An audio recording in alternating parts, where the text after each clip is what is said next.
haleluya, haleluya. Ia, vi ia le tua le nei tai au. Haleluya, haleluya. Haleluya. Ia, whafkai le lofa maleanga le leo le tua a. Kai uhape ngaunga, susuangi mai le nganga le tua. Ngaya, ola por kalami. Ni tai au iwi la mau le wa. Oke are kai mi wa. Ia ai. Moli le nganga le whamalo le ni tai au. Le tai mi whape ngao na mawai le vanoa. Whaftai le lofa maleanga le leo le tua o se whamana. Le koe pēna abatu ilunga por kalami. Ia, whatalo whatu le tai au. Le pa ia man mamalo se tatu. Ainga whasoa. Whatalo whatu tatu tamaa. Whatonu, sunga ya Mike Bretta. Whatalo whatu swafa manu ngalo Yesu Keriso. Whatalo whale o whainga wenga le tua. Whatalo whatu fo i sui mawheoi o li tala le lei se tatou atu nu o Samoa. Whatalo whatu swafa manu ngalo Yesu Keriso. Whatalo fo i au kilani por kalami o lo whaia ale alofa tu noa. Le whainga wenga le tua meise o sunga I whawhiangai ngau tupulanga talavou Amerika Samoa. Lo whaia I fol por kalami malo Amerika Samoa tani malo. Malo le whatoa toa meise fo I o le sunga tama tai Dr. Elieta Vai. Malo lava le whatoa toa tama. Mata atu le mata ngo fear por kalami. Ale kale si o le alofa tu noa. Pena na mafuta ye Samoa. E ngata o le ola fou alofa tu noa I vai tele. Ia le alofa tu noa mai savai. Tonu I nei vi ia le tua. Ba ai ia I maka kilo ia I le tufi tau fao e tupulanga. Ai le mamao le mea laua o ia I kupulanga. O e kufi kau fao mangu via o le tua. Kai mi ne ngaka o e ngā sese mga o mai kau mawhakanga ma mea ai a o I la kou uma whapenga ma whaakingo inga ia la uma ma whaamalosi au ki ofo pe ai eise kalavou e sau ele eise me sau maia au le va ai se oso whaekingo ai va ai se oso whaale nganga kalavou I ki sau ma oi se upu o whaamalosi au le whainga wenga le kua o e sau ma oi va ai ma kilo ai Penga ma kako ba ai de lofa maleanga le leio le kua kalavou sau ma se mea fo sau ma se oso o lo whakari yaku le au whaamuri lo whakari yaku I la kou o lo ku I le mulpanga makakalo ia whamalo fo e sunga ia pasta hana walesi malo tina malo mo le upo le tua vi ia le li le whaamanu yanga o mea I avaku I whapenga funga o le au whalongolongo kau whai e mai se mea ia malo le sairi malo le tapena ngata fo I lea I o nise sunga ia wao sunga ia au kuso fui maono ia ma tai ia mai se fo I o latu whalutua o asa malo ia fo I nisi o me ta ua ia lofa le tua I tapenanga ia kei loa le aso na fina uma I me uma na po sa ungi mka penga ngala o ia au kala kowi ave o kowi whakiki e mwhakawhao ia le tua malo lava ia alofa tele atu manumia ngale le tua le teime toi fo I mai ai sa wina le ea male vani munimo ai mai se fo I o le sami wha lao ala ia wale koe kaliu mai o le wha nao le tua ia le tua ia wha tele le tua ia ile mea ngā kupu I la pokalame ia I kai au o leo ke mga kua o leo ala kule pokalame ai bo ke ia lo ke kilo a koko ke kilo ile o mia le koutu na kai fai mai le nganga masosoangi mai le nganga o le kua e kusa mala wha aururunga nai la e sila fia e le atua me uma Sila fia whaftai mo whamanatu whaftai anga pa ia I love you tai whamanatu mai ia ole winga le mea le nā salama o lona mata ue tolu sifuru lima amen whata oto sifuru lima whai upa e tolu whe mai o loo I mea uma fofonga Yehova o loo matua sila I ea mi o le lei ma ea mi o le ama a fai mai le upule le tusile salamo tolu suma tolu fai mai pi o loo sila mai e ova mai le langi e sila fia e ia le whanau uma tangata o loo matua sila mai o ia mai le mea o loo a fio ai. Amen. Ya i lātou uma o no nofo i le lalolangi e whaia lava e ia o lātou loto uma lava o loo matua sila fia i ova na whangangaku ia ke oi kai au ne i le aia se me lilo sila whangai i o ai au poro kalame o au plans o au fuafuanga mo kai au ma le rumangai e sila fia i ova i se me lilo sila whangai e whakala kuspa i ai mui ngā vaenga leo arona mamiria sila fia le kua mui ngā a whaiolo e sau whai mai po e whalongolongo kurou whamanatu i kemi e vao ina kakala pe ke loi se ona makua i o le fia la mea o whai ai a whai o se mea sila fia le tua o loo e kama whai e kaua kore fia wele whasa e ese ane me kaua o le mui ese le me kaua o le kaua kore fia amen o loka la ngoe le isi kalaka vi ia le tua ai mai na kala makua i ko asari o whai mai mose whai a arona ma miria mai o mai lunga whale whita whai aise a mai o mai whalonga mai o lua o mose la au ngai whawhisa ngai ma ua o ke kala ngoa i ai amen e lepa ai mose ai sau le kua i le afi whaangi uku i po ma le au whaangi uku i le au e sau e whika ia i makala ngoa i a mose ai ai fwese me whilangalo i le kua i isa la elu po o ngisi po i o sua po le ale whea ngomori e wala au mai mose laku i lungo le maunga e ka ofi la le kua kangaka au ange i ai se kangaka e laka mai e sea e sa le anga e pa ia le kua ai sau anga oi amen ke i mose ia alonga ma nga liwa le me le ave kua le me e kongana wa amen liwa amen wa pipi i ai le pela le akale le pela le akale ansala ma fu sia ma fu le ola ka mui amen ma fu le ola ka mui se pa ile me le fifia ile kwa ile fifia le ko fe mai ile nga mo se fari ile kwa ala le la vai ngai ai sa le ya ile nga mo se fari ile ko fari ye ka ko la fa ya la ya fa fonga le kwa au nge ngalo ya ke oe le uma ka ko ke fa po si la fia e ile tua me o yoi lo si la fia ile tua me uma o ka ko manga kunga o ka ko loko ma kako upu baba ai upu ya makala ya fai si la fia le kua me uma ai sea langa fo yo le kua nga fai le langi male le langi nga ke si la fia le lei me o lo fa pe nga o nga si o mianga o ka ko kanga ta mai yo lo fe ka fe kuria i nga fofonga i le ku ma le ku o le langi le ku ma le ku o te lope fa mai yo lo makua si la ye a mi o le anga ma ye a mi o le lei amen fa si o kinga kai no lo na uso a pelu mafua mai sia mafua mai le loko le anga kasi nga me le kupu ya nga e faia kala o le skanga kai mafua mai le loko le anga le loko kulo le ngana nga le upu le ku le a fei loa wa le mo lia sa o le fe au wa e aru fa ka pe o le aru sale bi le nga la ku o ka kia le kanga kai le na ala ko ka kia la me ku nga aru fa ka fa amen o inga la ve inga Samaria el kanga ka Samaria o le nga Samaria e ui lava o Samaria o lo ye kanga ke e makanga ka isala e le aya ala kwale sala le Samaria la kwala be i le kwa le ai se me lilo le sila fanga le kwa o se fa mangaku mo o le kai alange yo al fasio kanga ka fa mai le kwa ya kaino o felo uso me kaingo aleluya aftai pasta ulu faftai sefa aftai mai bi ele tua ya ba ise ku kamangungi na ngai e fa kali en malanga lai sa ele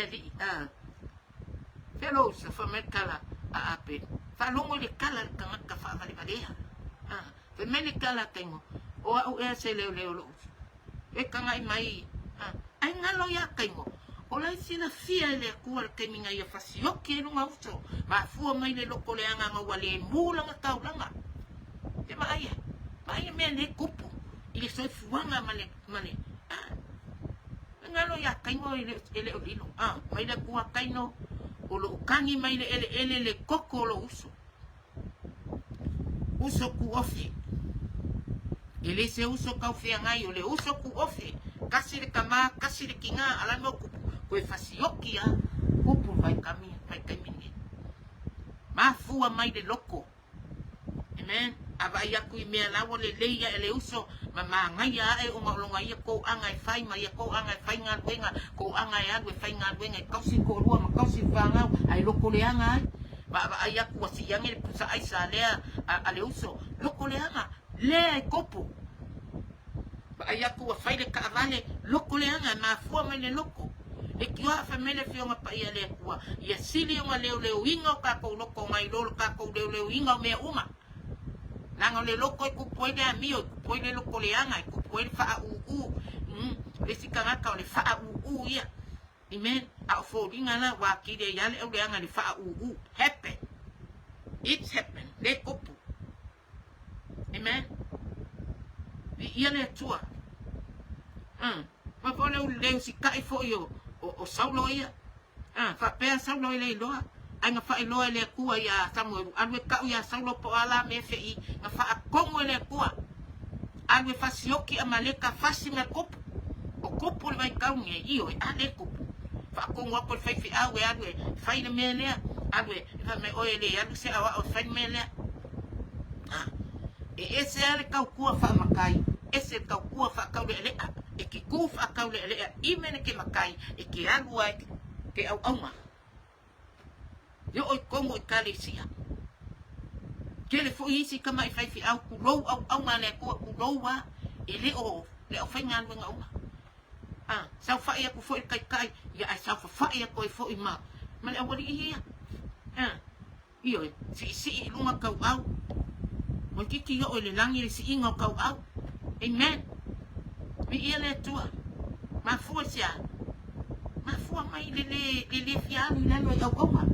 le me lenga kupu ya so mafai ya kule kuwa ya we fai mele o ia wa fa au winga fai makopo e uia la pe kopo e fa longo le langi le mesa wel fa konga amen po a lava pa ko finga makako se lo fie nga isi ingo ke va ai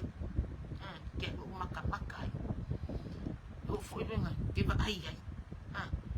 be fai a onga be awa o po le lava le ku enga fa au unga ma ku enga ko finga ia e fa longo ai lungo ile ila kamala lai e ngā lulu mea uma mole le leio le kua. E ngā lulu le whangau mole le leio ka mau whapengau ngā wha uru ia ngā ruenga le kua.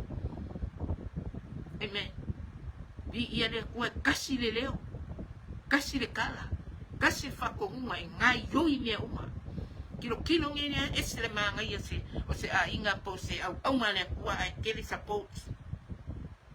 So se whaia e kulo. Ai kele ngionga ka mai wha. Po fea le mea lua I le fai la po e sapota ka mai fai pe lua fo I sapota ma fuanga lua ngole ange maka ye fo ke me fea ngai ye fa fika uli ma fai ka ai le sapota ki ngam le fanga e kua pe ya mosi sa fa ya le o mosi aya ku alonga mai Joshua ka ofi lima kai me pa ua ilalo si ilunga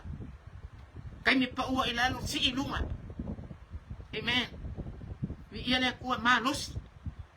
manga umia le kua ka support malosi e ai se me lilo si le fanga le tua tani me nga kupu ya sablo ka lo fa kanga kai leo si kai le upole tua ka kai le fa longo le au ma le kua lai ai lalo le va ainga kangaka o le kua. Amen. Ai se vanga ngala le kile o isimia.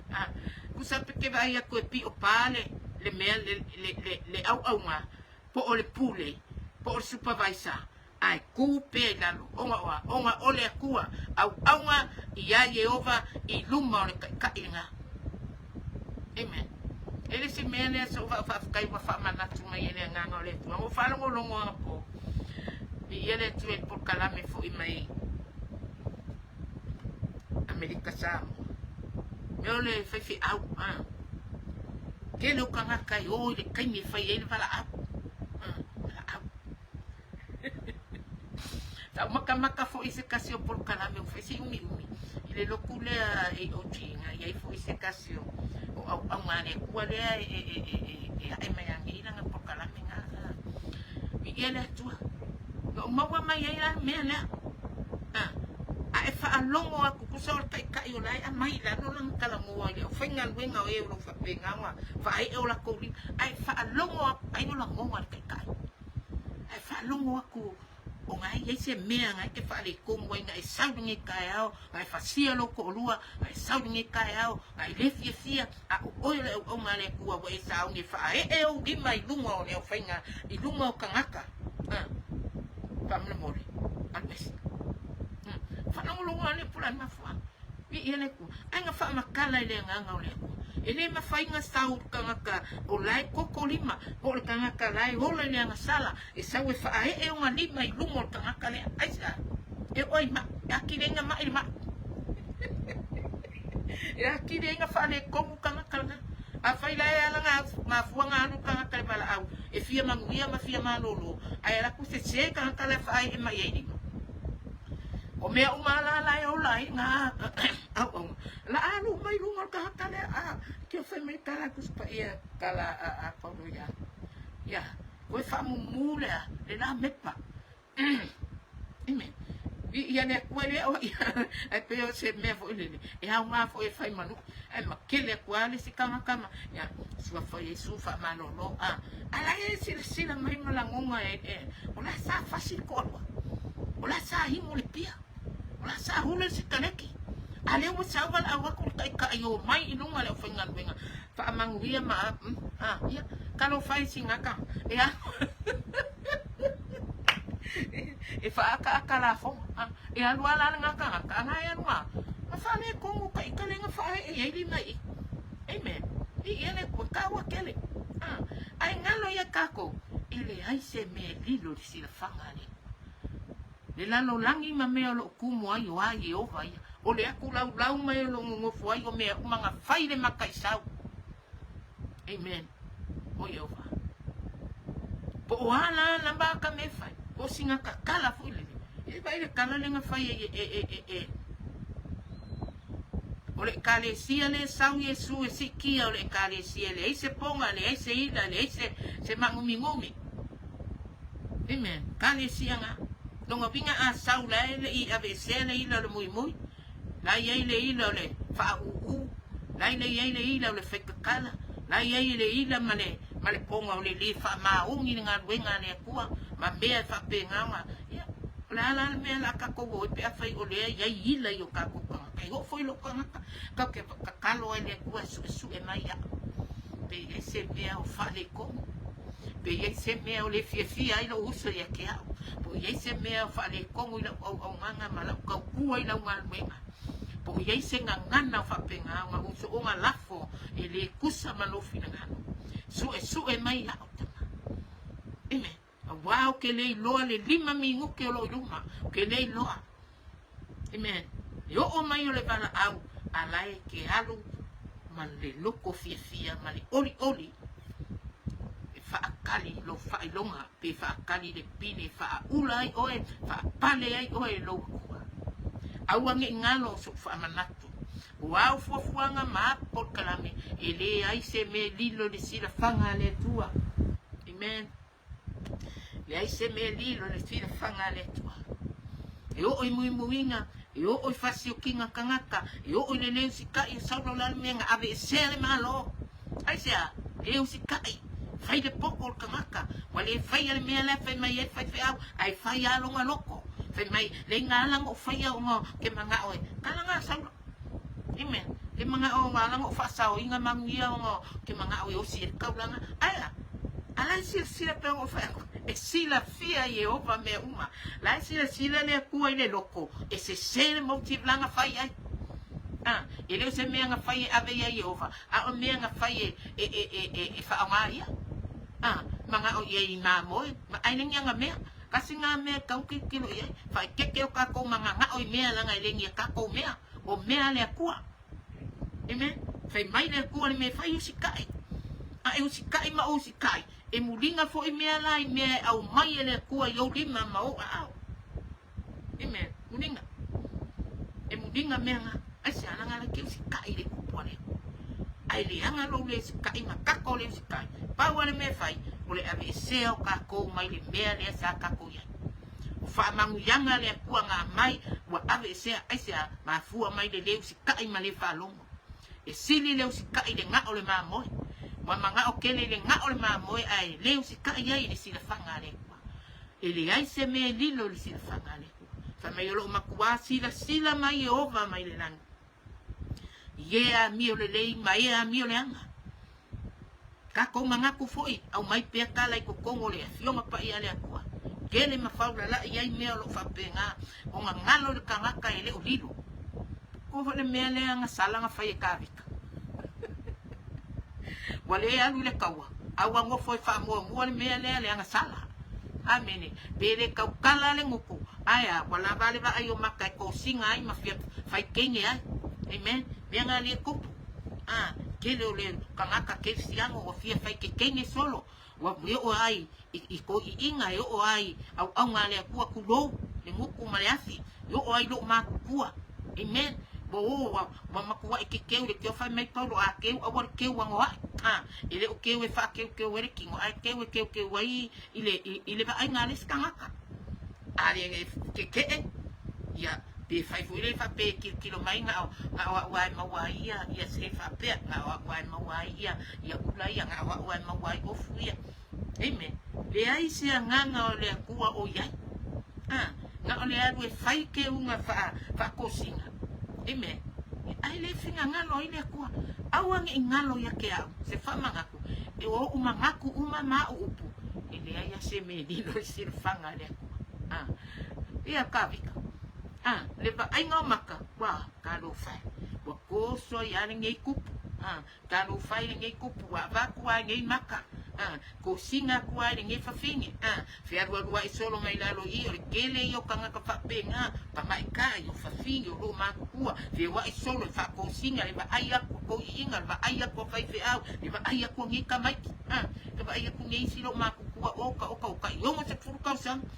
ngai kai ko se furu ka sang o ka ia amen ele se selo kala ko va ngi ngani fa penga o ka selo makua ai o ka sela kiki ele kusa male finga ngalo le kua a faila va se mea mai le kua le se fai un café amen ele tua ko singa le ngi maka wale anu le kau a ua ngofo ka lo fai ko inga ulia ese ulia ese usia o ulia e onga le ko mani la ya lu si au ma e anu e kau ai ka lo fai dingi fika fiadwa i tolo lo ma ko ro le ngi ya fika ko e maka e luo ngi kupo ka fika ko ka fika me la me nga o ya la me nga o ya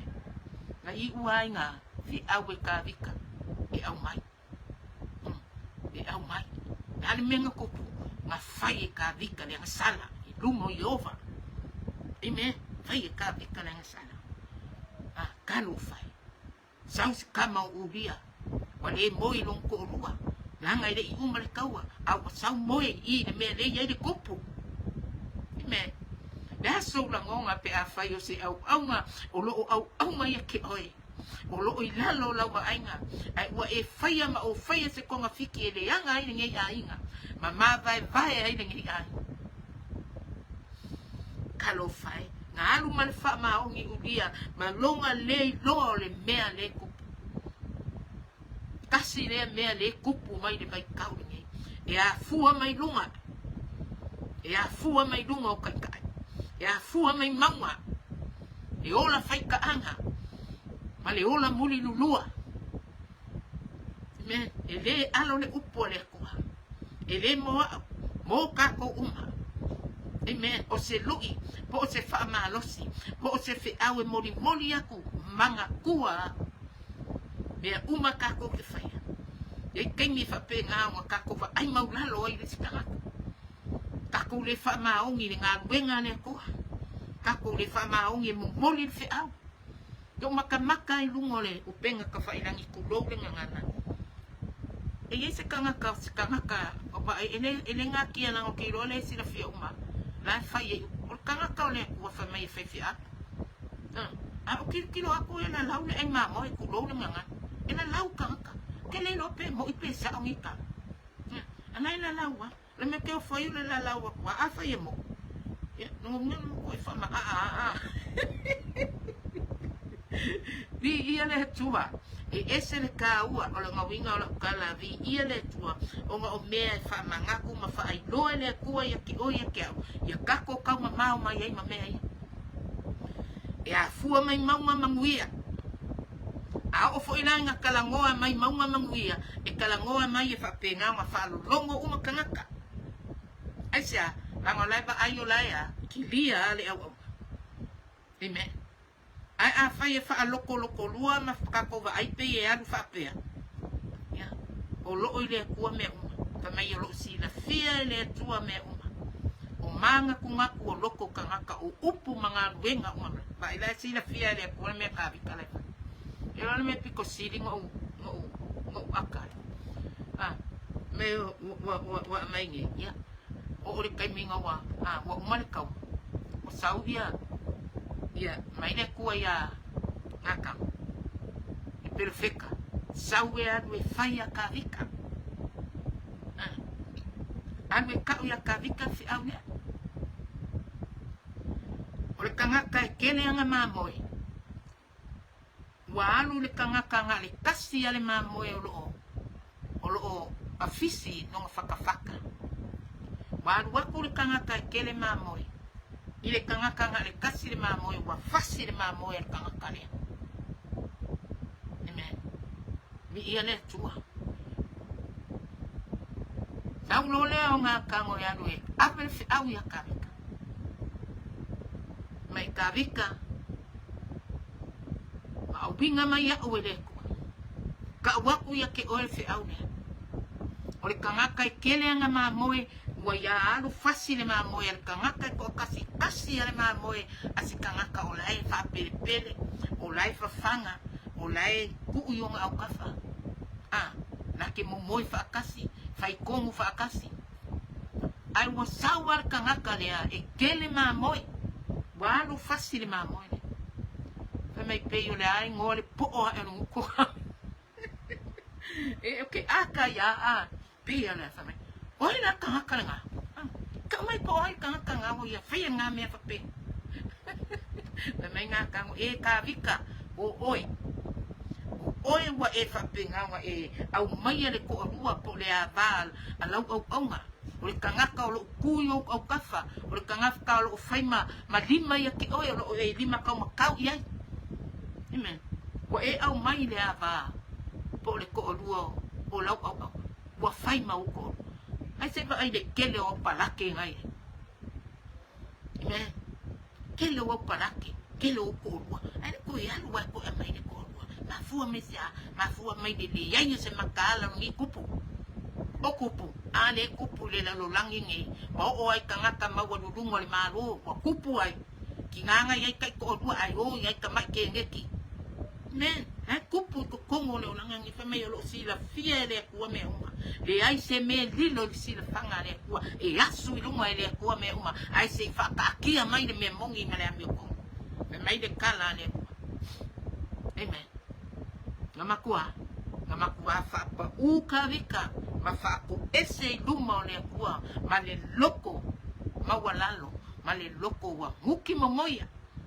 wa ia langona ina le feka laia le kua mai le kua ia opa u yo a au ime afo yo a au le lofa a au le lofa a au ia ngaka ko fa manga kuinga ni ngeba yaso ngaba yaso a au fa mai lo ia fa ilonga aleluia wa au ia pa u ia ke lo pa u ia au le o yesu po le lava le ko inga mangua po le lava ko inga ki nga po le lava le ke le fa fikau ke pa u lo ia au le ola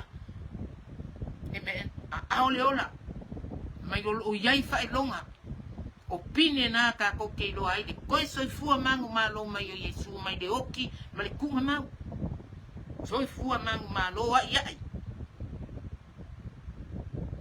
ia le tua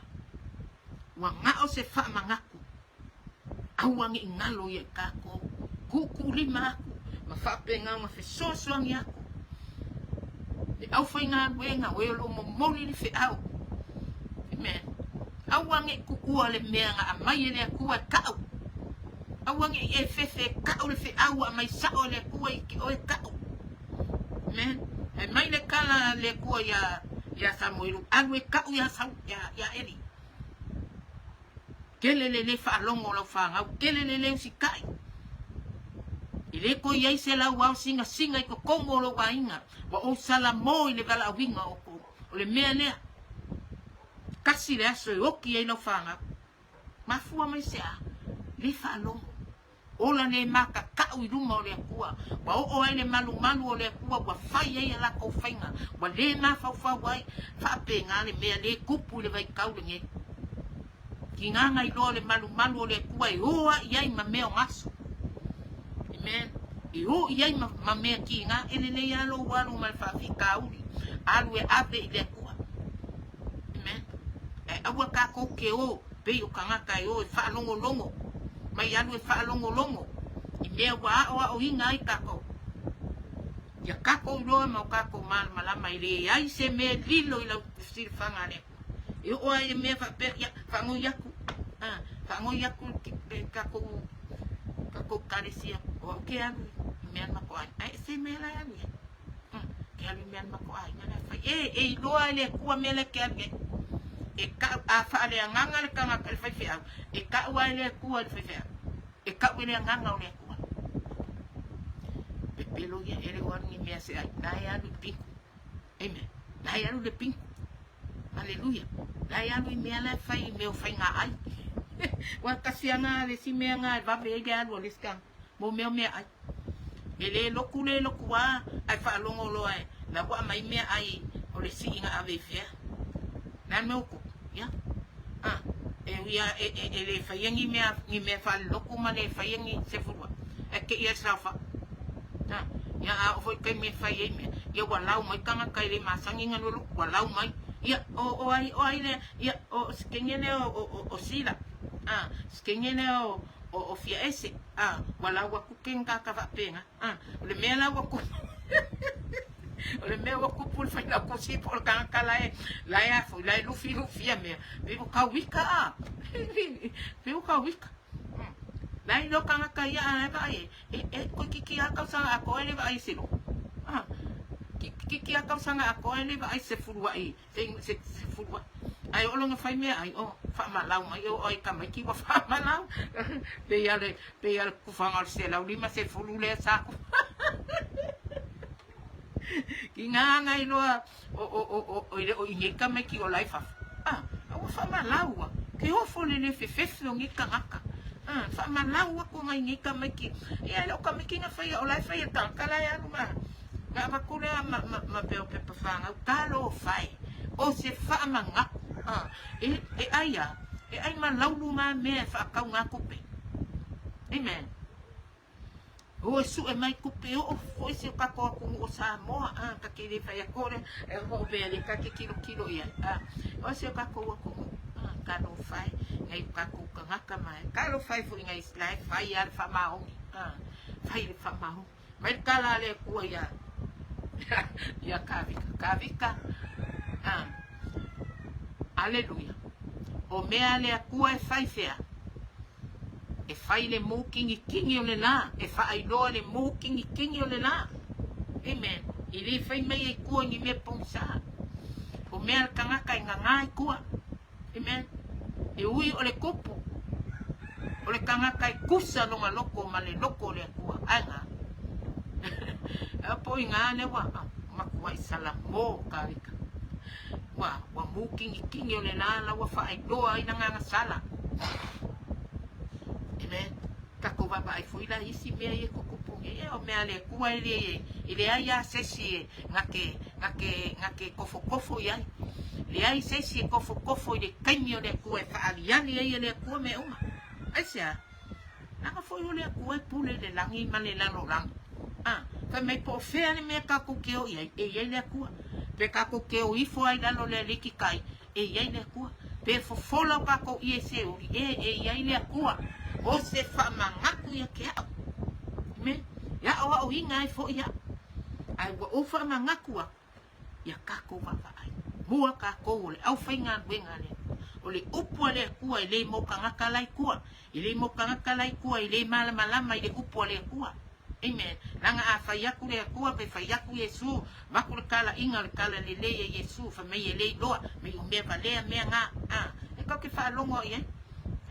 o maka fo ile mori mau skasi fo o au mali akua ninga fesiri aku ia ma fai aku ia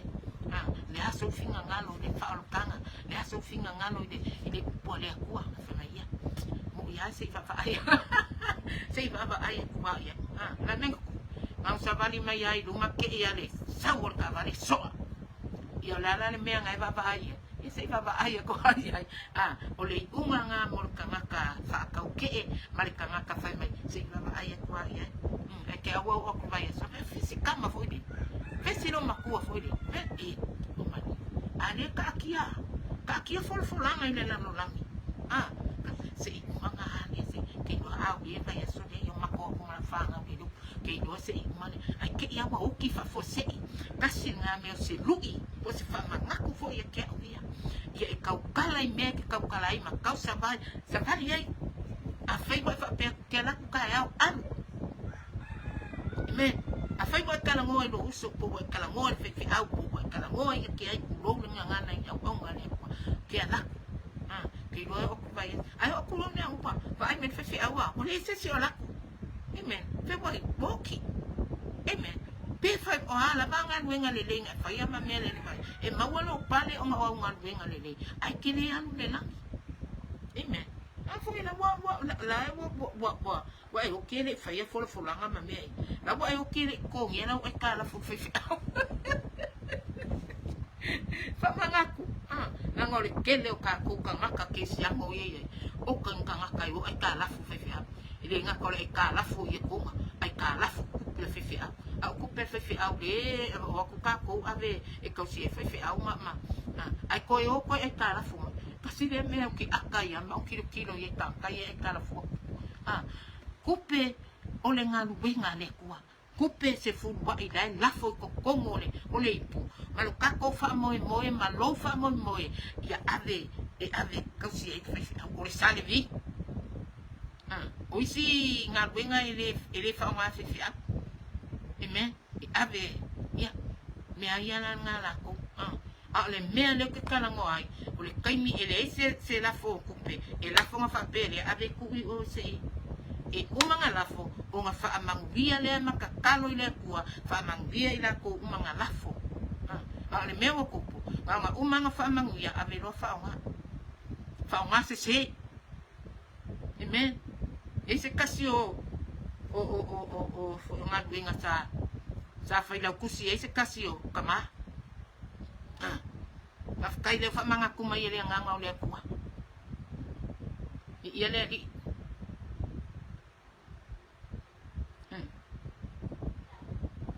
anu le ya ke o kupel au lo wa umanga fa pa ia umanga fa pa ia ole kupe mole nga wenga le ku e vai malima ile nga wenga le ku kaya nga pa ia umang fa ia fa mang bia ia ila ko umang ale me wa ko wale ke wal ko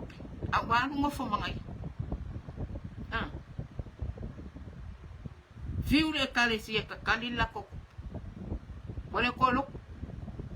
ale ke le ale ke le ko ke le popole po fa longo mai ila fa so o wale ko lo o fa mangano au lo kalo fai o la kala sa fai mo fai le kala ave loka kalo el mako fea fa mangalo e ka wa kene amen fa manga ya fa mangalo ale kalo fai la ya no male fa pak la ya no male anga sala o fea la le me ya pe maua se kope ko le kanga pe ya le kanga le kala le kuspa ia akai ile au isala eru ma fa ko mo e fa mo le ku mai le kala kuspa ia mai le ku e maua fo e o ko me uma ai le fa o nga inga e nga wenga le ku e fa o nga o ko me maua kope pe yo le kanga pupu solo ma le ala ku ma ila o kanga ku fi ko yo kanga se le afrikala ma fu mai se nga fa nga se fa mo le manga onga fa mo le manga va ai ngalo ai o me pa ia o me le ku pa ia amen o ai fe au ai ka la fu fa ku fe au le fa ma le ko ngia ke ofo ai o mone ko se o e kupu i ko kongo nga wenga le kua e kupu i ko kongo fa la pokonga e kupu i ko kongo le malo ale ka pe fa longo lo makako ka ni le malo ma le suenga kupe ma le mele yai o e faini komiki o su e kupe ma o ya na sa ko kongo me nga ka ko fa longo ya ele fa pe nga le malo ma me o le kingo kupu e kupu fo i ko kongo nga wenga le kua ai sia nga ka ko kele o le langi le ka ko kele la lo langi ia ngaka lo manga o i mea o e maua ngaka lo manga o i mea o sio wa afu ma afu se fa nga ai o ke manga o fu i mea le loku o mea pa ia na o uma fa pa ia amen ai o le manga o fu ia o fiu fa o kakani ya a fe me la wa ia la o fo ma la o fo ma ko se kupera o lo ia me fa ma e ke le yo le kupea pe ka ke aka ia e ma lo fo ia no ka le via po ka fa manga no via ia ma ka ke lo fa ele ai se me lilo le si la fanga le akua amen po fe la va ia ia kanga oi po fe la va le ia kanga ola le maka uma ola le fefe ele ai se me lo se me lilo si la fanga le akua wanga o se fa manatu ele tua ia ka ko fa songa ni ka ya ke we ye ka ka fi fa nga ina sorry a pe fa fonga mai a we fi fa nga ina lo kaimi ia pele ai fo ia vi ia le tua ni ka ka ya wa na o se fa manatu au wangi ngalo ya ke au ki o ila uso lo wo ya se me di lo si fa nga le wa fa yo ngi me o fa ia maka ko fa ia la ka ko ka pele lo mai ya fa fi a ele lo mai ya pasta ele lo mai ya va ngana le ele lo ai awangi ngalo ya ki oe e loa masila fia le kua muimuinga o kawe munga o muli luanga o faikaanga fasioki ngaka le ai se me lilo silfanga le kua anga lai muri mau le fionga pa ia le kua amen ia fa anga ia le kua la fa fonga ni kaya anga le kua la ni kaya wi ia o tama kai na upu tai la fa unga mata na to lo wa fini ya la to fa lo ya ilo wanga ni nei na matu tu ya no male mana na upu fa pena na matu fa longo le poto fa longo matadia ama ni lei mai ole ni tai au e matu fu fanga ma fatanga una o Yesu amen amen. To God be all the glory forever and ever amen.